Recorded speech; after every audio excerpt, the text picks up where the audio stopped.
एक समय की बात है। महात्मा बुद्ध अपने शिष्यों के साथ घूमते हुए वैशाली नगरी में पहुंचे। उसी वैशाली नगरी में आम्रपाली नाम की एक नर्तकी थी जो बहुत खूबसूरत थी। वैशाली को उस समय 16 महाजनपदों की महत्वपूर्ण जनपद माना जाता था, जिसकी ख्याति दूर दूर तक फैली हुई थी। यह नगरी परम वैभवशाली और हर तरफ से संपन्न थी।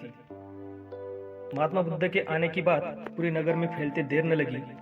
जिसे जब पता चलता वह तभी उनसे मिलने आता और उनके उपदेश सुनकर खुद को भाग्यशाली समझता। बुद्ध का चरित्र ही ऐसा प्रभावशाली था कि उनसे प्रभावित हुए बिना कोई नहीं रह सका। उस नगर की गणिका और राज नर्तकी आम्रपाली भी बुद्ध से मिलने की इच्छुक थी। वह खुद महात्मा बुद्ध के पास चलकर आई और उन्हें अपने घर भोजन के लिए आमंत्रित किया। उसने इतने सरल और प्रेम भाव से बुद्ध की विनती की कि बुद्ध मना ही नहीं कर सके। जब यह बात उनके शिष्यों को पता चली, महात्मा बुद्ध ने गणिका का आमंत्रण स्वीकार किया है, तो सबने इसका विरोध किया। महात्मा बुद्ध ने बड़ी सरलता से अपने शिष्यों से कहा, मैंने तो उसकी प्रेम भावना देखी। उसने जिस भावना से मुझे बुलाया है वह बिल्कुल पवित्र और निश्चल था।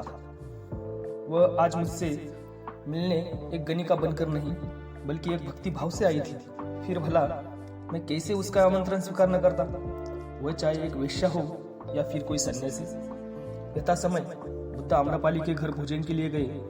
वह पहले से ही भोजन की सारी व्यवस्था करके भगवान बुद्ध के आने की राह देख रही थी।